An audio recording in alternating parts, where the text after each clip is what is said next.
painting is by Fra Angelico, one of the leading artists of the early Renaissance. He was active mainly in Florence, but for a time he was also painter to the popes in Rome. This is a religious work, like many painted during the Renaissance, when the church was among the main clients for painters. It shows Mary and the child Jesus. She's dressed in blue and he's dressed in pink. Let's consider in this painting what comes from the past and what announces the future. Or said in different words, let's see how this painting fits into the sequence that we call the history of art. The materials used by the painter are somewhat old-fashioned. We see a lot of expensive gold and blue made from the expensive mineral lapis, which was mined in Afghanistan. Contemporaries would have recognized the material cost of the painting. They would have valued it for how expensive the materials were. What is new, what comes with the Renaissance, is value placed on the talent of the artist and not on the cost of the materials. A bit of this is already visible here.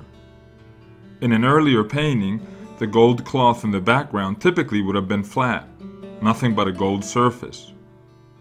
Here gold is used, but it looks like a real curtain. We see its folds, as it is held by two angels in the background. The blue garments worn by the Virgin also fold realistically. The use of symbols in the painting is an aspect of Renaissance art that is linked with the past. Here we see that the Virgin and Child carry flowers. They are symbols that refer to their purity. Remember that paintings cannot use words, written or spoken, to tell their stories. They need to use symbols. But there was a general tendency in the history of art towards a less symbolic and more realistic way of painting. Symbolism will continue to be used, but it will be more disguised, less apparent as we move into the future. What is modern about this painting is what can be considered realistic. Two things mainly. One is the psychological rendering of expression. In the Virgin, for example, we feel the tenderness of her gesture. We can believe in her. She offers protection to her son and to us. We don't need to be religious to empathize with this aspect of the painting. The picture is also somewhat realistic in the rendition of a realistic-looking three-dimensional space, especially in comparison with older paintings. Look at the ledge in the foreground. It looks like a step that leads into the depth of the picture. Look also at the figures, especially the baby Jesus. He looks round, three-dimensional. In the past, he would have looked flat. This painting, like all paintings, shows features that are characteristic not only of a time and place, but also of an individual artist. Contemporaries wrote about Fra Angelico as someone who was especially pious and who was able to transmit this to his paintings and to make his public feel it. Indeed, we can sense this ourselves. We can feel the genuine and sweet feelings of the figures in the painting.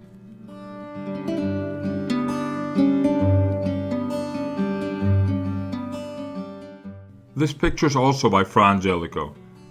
It is a painting that includes various paintings. It is called a polyptych. Paintings with three paintings are called triptychs, with two paintings that are called diptychs. This type of painting would soon become outdated, as painters and patrons gradually showed a preference for paintings with one single scene. The beautiful golden frame is also somewhat old-fashioned. The pointed arches are typical of Gothic or late medieval architecture, and not of the Renaissance. The range of colors is typical of the early Renaissance. They are light and opaque, with much gold. You will learn to recognize late medieval or early Renaissance Italian paintings when you see this type of color.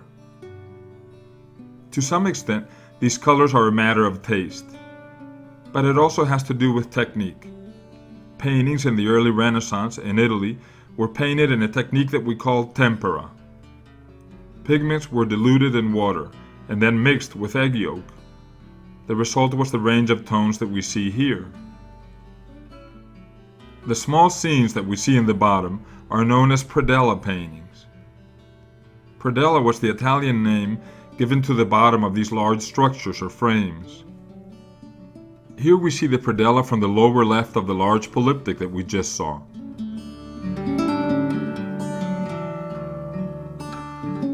It shows images from the life of St. Nicholas, the saint that was represented immediately above. To the left we see his birth. He already looks like a saint, with a halo above his head. In the center we see his education, and to the right one of the miracles that he is said to have conducted. He's leaving money at a window. Through the door we see a sleeping man. He's a father who was said to have lost all his money and to have prostituted his daughters to gain it back. The daughters are in bed in the background, sleeping. For our purpose of explaining early Renaissance paintings, the content of the image matters less than its form. It matters less than how it is painted. I want you to focus on two features of this picture. One is the emphatic effort to create the impression of recession into a three-dimensional space. Renaissance artists thought of paintings as windows that opened up into a realistic-looking space. Much of the effort of Fra Angelico here goes into showing his ability to make the painting look realistic in this sense. Look at the side walls of the two buildings in the painting, at the right and left.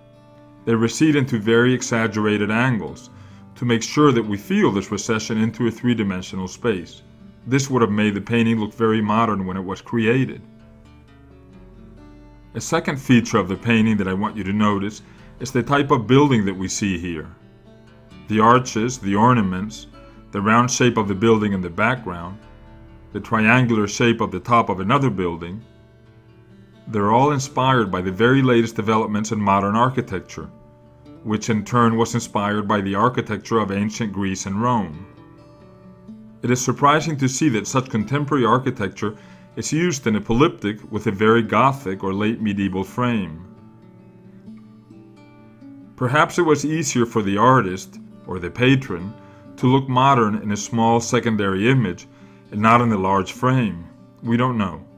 But the tension between past and present, between tradition and innovation, is very obvious here, as it very often is in the history of art.